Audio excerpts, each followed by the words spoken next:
ವಿದ್ಯಾರ್ಥಿಗಳೇ, ಈ ಒಂದು ವಿಡಿಯೋದಲ್ಲಿ ನಾವು ಮೌಲ್ಯ ಶಿಕ್ಷಣದ ಪಾಠವಾದ ನನ್ನ ಏಳಿಗೆಗೆ ನಾನೇ ಶಿಲ್ಪಿ ಈ ಒಂದು ಪಾಠದ ಬಗ್ಗೆ ತಿಳ್ಕೊಳ್ಳೋಣ.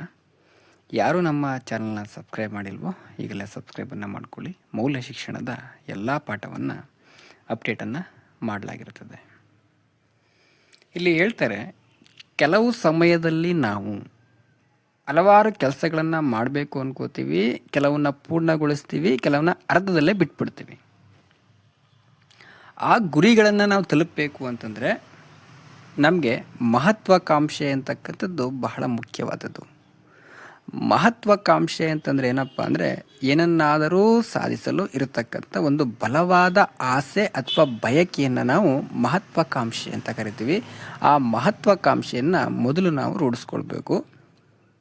ಆ ರೂಢಿಸ್ಕೊಂಡಾಗ ಏನಾಗುತ್ತೆ, ನಾವು ಯಾವುದೇ ಒಂದು ಕೆಲಸವನ್ನು ಮಾಡೋದಕ್ಕೆ ಮುಂದಾಗ್ಬೋದಾಗಿರ್ತದೆ. ನಮಗೆ ಆ ಮಹತ್ವಾಕಾಂಕ್ಷೆಯನ್ನು ಹೆಚ್ಚು ನಮ್ಮ ಮನಸ್ಸಲ್ಲಿ ಇದ್ದಾಗ ಏನಾಗುತ್ತೆ, ಯಾವುದೇ ಕೆಲಸವಾದರೂ ಕೂಡ ಅದನ್ನು ಶ್ರದ್ಧೆಯಿಂದ ಪ್ರಯತ್ನವನ್ನು ಪಟ್ಟು ಪೂರ್ಣಗೊಳಿಸ್ಬೋದಾಗಿರ್ತದೆ.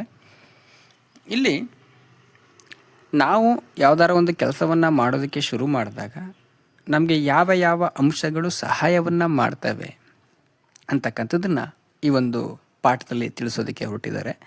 ನೀವಿಲ್ಲಿ ಒಂದು ಚಿತ್ರವನ್ನು ನೋಡ್ಬೋದು. ನೋಡಿ, ಇಲ್ಲಿ ನೀವು ಈ ಮೇಲಿನ ಮೆಟ್ಟಿಲುಗಳಲ್ಲಿ ಎಲ್ಲಿ ನಿಲ್ಲ ಬಯಸ್ತೀರಾ, ನೀವು ಎಲ್ಲಿರೋದಕ್ಕೆ ಬಯಸ್ತೀರಾ? ಯಾವುದಾರ ಒಂದು ಕೆಲಸವನ್ನು ಕೊಟ್ಟಾಗ ಮೊದಲನೇ ಮೆಟ್ಟಿಲು ನೋಡಿ, ನಾನು ಮಾಡೋದಿಲ್ಲ. ಈಗ ನಿಮಗೆ ಶಾಲೆಯಲ್ಲಿ ಯಾವುದೋ ಒಂದು ಯೋಜನೆಯನ್ನು ಕೊಟ್ಟಿರ್ತಾರೆ, ಒಂದು ಪ್ರಾಜೆಕ್ಟನ್ನು ಕೊಟ್ಟಿರ್ತಾರೆ, ನನಗೆಲ್ಲ ಮಾಡೋದಕ್ಕೆ ಸಾಧ್ಯ ಇಲ್ಲ, ನಾನು ಮಾಡಲ್ಲ, ಅಥವಾ ನನ್ನಿಂದ ಸಾಧ್ಯ ಇಲ್ಲ, ಆ ಕೆಲಸವನ್ನು ನಾನು ಮಾಡ ಬಯಸ್ತೇನೆ, ಅಥವಾ ನಾನು ಹೇಗೆ ಮಾಡಲಿ ಆ ಕೆಲಸವನ್ನು, ಕೊಟ್ಟಿರ್ತಕ್ಕಂಥ ಕೆಲಸವನ್ನು, ಅಥವಾ ನಾನು ಪ್ರಯತ್ನ ಮಾಡಲಿದ್ದೇನೆ, ಅಥವಾ ನಾನಿನ್ನು ಮಾಡಬಲ್ಲೆ, ನಾನು ಮಾಡಿ ಮುಗಿಸಿದೆ. ಈಗ ಯಾವುದೋ ಒಂದು ಕೆಲಸವನ್ನು ಕೊಟ್ಟಾಗ ಆ ಕೆಲಸದಲ್ಲಿ ನೀವು ಯಾವ ಒಂದು ಸ್ಥಾನದಲ್ಲಿದ್ದೀರಾ ಅಂತಕ್ಕಂಥದ್ದನ್ನು ನೀವು ನೋಡಬೇಕು. ನೀವು ಅಲ್ಲಿ ರೆಡ್ ಬಾಕ್ಸಿಂದ ಗ್ರೀನ್ ಬಾಕ್ಸ್ಗೆ ಹೋಗೋದಕ್ಕೆ ಏನೇನು ಪ್ರಯತ್ನವನ್ನು ಮಾಡಬೇಕು, ಆ ಪ್ರಯತ್ನವನ್ನು ಮಾಡಿದಂಥ ಸಂದರ್ಭದಲ್ಲಿ ನೀವು ಏನು ಮಾಡ್ಬೋದು, ಕಂಪ್ಲೀಟಾಗಿ ಆ ಒಂದು ಕೆಲಸವನ್ನು ಪೂರ್ಣಗೊಳಿಸ್ಬೋದು. ಕೆಲಸವನ್ನು ಪೂರ್ಣಗೊಳಿಸೋದಕ್ಕೆ ಮೊದಲನೇದಾಗಿ ನಮಗೆ ಮಹತ್ವಾಕಾಂಕ್ಷೆ ಅಂತಕ್ಕಂಥದ್ದು ಮುಖ್ಯ. ಆ ಮಹತ್ವಾಕಾಂಕ್ಷೆಯನ್ನು ಮೊದಲು ನಾವು ರೂಢಿಸ್ಕೊಳ್ಬೇಕಾಗಿರ್ತದೆ. ಛಲವನ್ನು ಇಟ್ಕೋಬೇಕು. ಆ ಛಲವನ್ನು ಇಟ್ಕೊಂಡಾಗ ನಾವೆಂಥ ಕೆಲಸವನ್ನಾದರೂ ಕೂಡ ಮಾಡ್ಬೋದು. ನನ್ನಿಂದ ಆಗೋದಿಲ್ಲ, ನನ್ನ ಕೈಲಾಗುತ್ತಾ ಕೆಲಸ ಅಂತಕ್ಕಂಥ ಒಂದು ನೆಗೆಟಿವಿಟಿನ ಮೊದಲು ನಾವು ತೆಗಿಬೇಕು. ನಮ್ಮ ಒಂದು ಭವಿಷ್ಯದ ಏಳಿಗೆಗೆ, ಬೆಳವಣಿಗೆಗೆ ನಾವೇ ಶಿಲ್ಪಿಗಳಾಗಿರ್ತೀವಿ. ಅದರಿಂದ ನಮ್ಮ ಕೈಯಲ್ಲಿ ಎಷ್ಟು ಸಾಧ್ಯವೋ ಅಷ್ಟು ಪ್ರಯತ್ನಗಳನ್ನು ಮಾಡಿಕೊಂಡು ಹೋಗಬೇಕಾಗುತ್ತೆ. ನೆಕ್ಸ್ಟ್ ಇಲ್ಲಿ ಕೊಟ್ಟಿದ್ದಾರೆ ನೋಡ್ರಿ, ಕೇಶವನಿಗೆ ಒಂದು ಮಹತ್ವದ ಕೆಲಸ ವಹಿಸಲಾಗಿತ್ತು, ಅದನ್ನು ಅವನೇ ಮಾಡಬೇಕಿತ್ತು. ಆರಂಭದಲ್ಲಿ ಅವನು ಕೆಲವು ಮೆಟ್ಟಿಲಿನಲ್ಲಿದ್ದ, ಕೊನೆಗೆ ಹಸಿರು ಮೆಟ್ಟಿಲ ಮೇಲೆ ನಿಂತು ಗೆಲುವಿನ ನಗೆ ಬೀರಿದ. ಆತ ಒಂದೊಂದೇ ಮೆಟ್ಟಿಲನ್ನು ಹೇರಿ ಮುನ್ನಡೆಯಲು ಯಾವೆಲ್ಲ ಅಂಶಗಳು ಸಹಾಯಕವಾದವು. ನೋಡಿ, ಕೇಶವ ಅಂತಕ್ಕಂಥ ಒಂದು ಹುಡುಗನಿಗೆ ಒಂದು ಕೆಲಸವನ್ನು ಶಿಕ್ಷಕರು ವಹಿಸ್ತಾರೆ. ಪ್ರಾರಂಭದಲ್ಲಿ ಅವನು ಕೆಂಪು ಮೆಟ್ಲಲ್ಲಿದ್ದ, ಅಂದರೆ ನಾನು ಈ ಕೆಲಸ ಮಾಡೋದಿಲ್ಲ ಅಂತ ಮೆಟ್ಲಲ್ಲಿದ್ದ. ಕೊನೆಗೇನು ಮಾಡ್ದ, ಅವನು ಆ ಹಸಿರು ಮೆಟ್ಲಿಗೆ ಬಂದ, ಅಂದರೆ ಎಲ್ಲ ಕೆಲಸಗಳನ್ನು ಮಾಡಿ ಆ ಕೆಲಸವನ್ನು ಪರಿಪೂರ್ಣವಾಗಿ ಮುಗಿಸ್ದ. ಈ ಒಂದು ಕೆಲಸವನ್ನು ಮಾಡೋದಕ್ಕೆ ಅವನಿಗೆ ಯಾವ ಯಾವ ಮೆಟ್ಟಿಲುಗಳು ಸಹಾಯ ಆಯಿತು ಅಂತಕ್ಕಂಥದ್ದನ್ನು ನೀವಲ್ಲಿ ಹೇಳಬೇಕಾಗತ್ತೆ ನಿಮ್ಮ ಶಿಕ್ಷಕರಿಗೆ.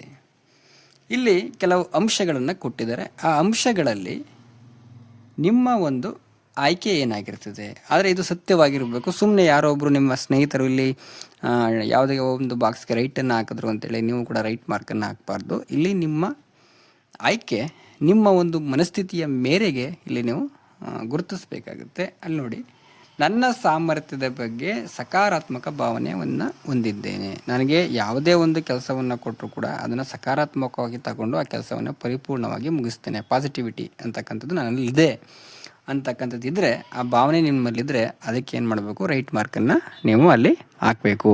ತದನಂತರ ನಿರಂತರ ಮತ್ತು ಕಠಿಣ ಪರಿಶ್ರಮದಲ್ಲಿ ನನಗೆ ನಂಬಿಕೆ ಇದೆ. ಯಾವುದಾದ್ರು ಒಂದು ಕೆಲಸವನ್ನು ಕೊಟ್ಟಾಗ ಅದರ ನಿರಂತರವಾಗಿ ಕಠಿಣವಾಗಿ ಪರಿಶ್ರಮವನ್ನು ಹಾಕಿದಾಗ ಆ ಕೆಲಸವನ್ನು ಪರಿಪೂರ್ಣಗೊಳಿಸ್ಬೋದು ಅಂತಕ್ಕಂಥ ನಿಮ್ಮ ನಂಬಿಕೆ ನಿಮ್ಮಲ್ಲಿ ಇತ್ತು ಅಂದರೆ ಅದಕ್ಕೆ ನೀವೇನು ಮಾಡಿ, ರೈಟ್ ಮಾರ್ಕನ್ನು ಹಾಕಿ. ತದನಂತರ ಸೋಲು ಮತ್ತು ಗೆಲುವುಗಳನ್ನು ಸಮಾನಾಗಿ ಸ್ವೀಕರಿಸ್ತೇನೆ. ಈ ಕೆಲಸದಲ್ಲಿ ಕೆಲವು ಸಲ ಸೋಲಾಗ್ಬೋದು, ಕೆಲವು ಸಲ ಗೆಲುವಾಗ್ಬೋದು. ಸೋಲಾದಾಗ ಕುಗ್ದೆ ಗೆಲುವಾದಾಗ ಹೀಗಿದೆ, ನಾನು ಎರಡನ್ನೂ ಕೂಡ ಸಮನಾಗಿ ನಾನು ಅದನ್ನು ಸ್ವೀಕರಿಸ್ತೀನಿ ಅಂತಕ್ಕಂಥ ಒಂದು ಭಾವನೆ ನಿಮ್ಮಲ್ಲಿತ್ತು ಅಂತಂದರೆ ನೀವೇನು ಮಾಡಿ ಅದಕ್ಕೆ ರೈಟ್ ಮಾರ್ಕನ್ನು ಹಾಕಿ.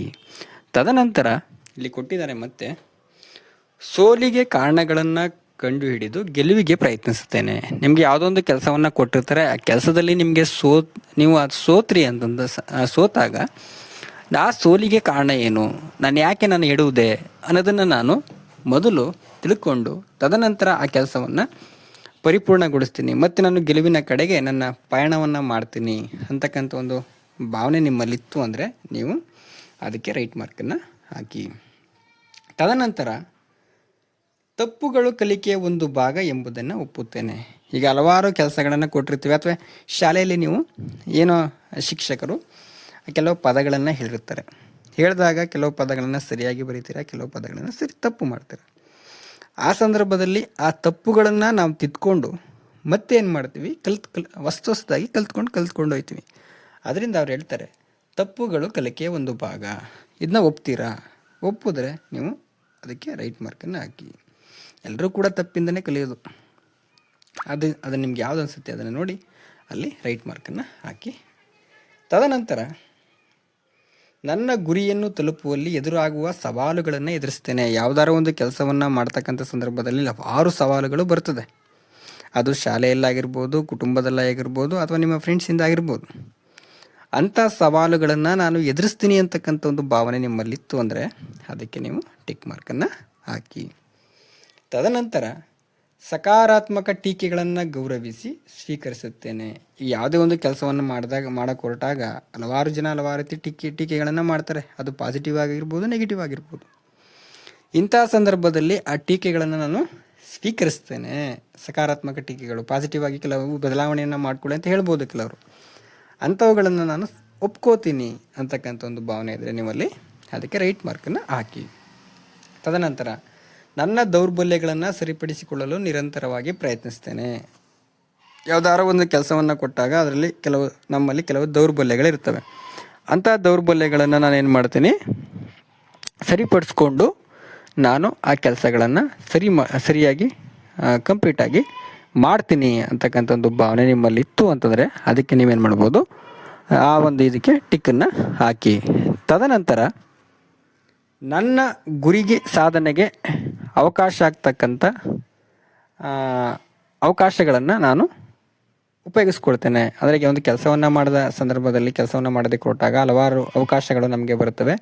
ಅಂಥ ಅವಕಾಶಗಳನ್ನು ನಾವು ಸರಿಯಾಗಿ ಉಪಯೋಗಿಸ್ಕೊಳ್ತೀನಿ ಅಂತಕ್ಕಂಥ ಒಂದು ಭಾವನೆ ನಿಮ್ಮಲ್ಲಿ ಇತ್ತು ಅಂತಂದರೆ ನೀವು ಅದಕ್ಕೇನು ಮಾಡಿ ರೈಟ್ ಮಾರ್ಕನ್ನು ಹಾಕಿ. ಒಟ್ಟಾರೆಯಾಗಿ ನಾವು ಈ ಒಂದು ಅಧ್ಯಾಯದಿಂದ ನಾವೇನು ತಿಳ್ಕೊತೀವಿ ಅಂತಂದರೆ, ನಾನು ನನ್ನ ಗುರಿಯನ್ನು ತಲುಪಬೇಕು ಅಂದರೆ ಮುಖ್ಯವಾಗಿ 2 ಅಂಶಗಳು ನನ್ನಲ್ಲಿರಬೇಕು. ಒಂದು ದೃಢ ಸಂಕಲ್ಪ, ಇನ್ನೊಂದು ಪ್ರಯತ್ನ.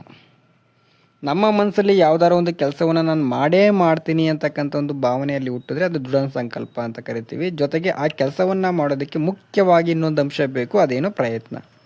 ಆ ದೃಢ ಸಂಕಲ್ಪ ಮತ್ತು ಪ್ರಯತ್ನ ಎರಡೂ ನಮ್ಮಲ್ಲಿದ್ದರೆ ನಾವು ಎಂಥ ಕೆಲಸಗಳನ್ನಾದರೂ ಕೂಡ ಪರಿಪೂರ್ಣವಾಗಿ ಮಾಡಿ ಮುಗಿಸ್ಬೋದಾಗಿರ್ತದೆ. ಇಲ್ಲಿ ನೀವು ಇವಾಗ ಮೇಲೆ ಒಂದು ಚಟುವಟಿಕೆಯನ್ನು ಕೊಟ್ಟಿದ್ರಲ್ವ, ಆ ಚಟುವಟಿಕೆಯಲ್ಲಿ ನೀವು ಮತ್ತು ನಿಮ್ಮ ಗೆಳತಿಯರು ಯಾವ ರೀತಿ ಆಯ್ಕೆಗಳನ್ನು ಮಾಡಿದ್ದಾರೆ ಅಂತಕ್ಕಂಥ ಆಯ್ಕೆಗಳಿಗೆ ಗುರುತನ್ನು ಹಾಕಿದ್ದಾರೆ ಅನ್ನೋದನ್ನು ನೋಡಿ ಹೋಲಿಸಿ ಅವರೊಂದಿಗೆ ಅದರ ಜೊತೆಗೆ ಚರ್ಚೆಯನ್ನು ಮಾಡಬೇಕು. ಜೊತೆಗೆ ನೀವು ಅದನ್ನು ಸುಧಾರಣೆಯನ್ನು ಮಾಡ್ಕೊಳ್ಳೋದಕ್ಕೆ ಪ್ರಯತ್ನವನ್ನು ಮಾಡಬೇಕು. ಅಂದರೆ ಮಕ್ಕಳೇ, ನೀವು ಈ ವಯಸ್ಸಿಂದನೇ ಒಂದು ಉನ್ನತ ಮಟ್ಟದ ಕನಸನ್ನು ಕಾಣಬೇಕು. ನಾನು DC ಆಗ್ತೀನಿ, ನಾನು ಪೊಲೀಸ್ ಆಗ್ತೀನಿ, ಅಥವಾ ಏನೋ ಒಂದು ಸಾಧನೆಯನ್ನು ಮಾಡ್ತೀನಿ ಅಂತಕ್ಕಂಥ ಒಂದು ಭಾವನೆಯನ್ನು ಇಟ್ಕೊಂಡು ನೀವು ಅದ್ರ ಬಗ್ಗೆ ಕನಸನ್ನು ಕಂಡಾಗ ಏನಾಗುತ್ತೆ, ಅದನ್ನು ನೀವು ಪರಿಪೂರ್ಣವಾಗಿ ಆ ನಿಮ್ಮ ಗುರಿಯನ್ನು ನೀವು ತಲುಪ್ಬೋದು. ಆ ತಲುಪೋದಕ್ಕೆ ಮುಖ್ಯವಾಗಿ ನಿಮ್ಮ ಮೇಲೆ ನಿಮಗೆ ನಂಬಿಕೆ ಇರಬೇಕು. ಹೌದು, ನಾನು ಆ ಕೆಲಸವನ್ನು ಮಾಡೇ ಮಾಡ್ತೀನಿ, ನನ್ನ ಗುರಿಯನ್ನು ನಾನು ತಲುಪ್ತೀನಿ ಅಂತಕ್ಕಂಥ ನಂಬಿಕೆ ಮೊದಲನೇದಾಗಿ. ಜೊತೆಗೆ ಆ ಒಂದು ಕೆಲಸವನ್ನು ಮಾಡಿ ಮುಗಿಸೋದಕ್ಕೆ ನೀವು ನಿರಂತರವಾಗಿ ಕಠಿಣ ಪರಿಶ್ರಮಗಳನ್ನು ಹಾಕಬೇಕು. ಆ ಕಠಿಣ ಪರಿಶ್ರಮವನ್ನು ಹಾಕಿದಂಥ ಸಂದರ್ಭದಲ್ಲಿ ನೀವು ನಿಮ್ಮ ಕನಸನ್ನು ನನಸಾಗಿಸ್ಕೊಳ್ಬೋದು ಅಂತ ಹೇಳ್ತಾ ಈ ಒಂದು ವಿಡಿಯೋವನ್ನು ಇಲ್ಲಿಗೆ ಮುಗಿಸ್ತಾ ಇದ್ದೇನೆ. ಧನ್ಯವಾದಗಳು.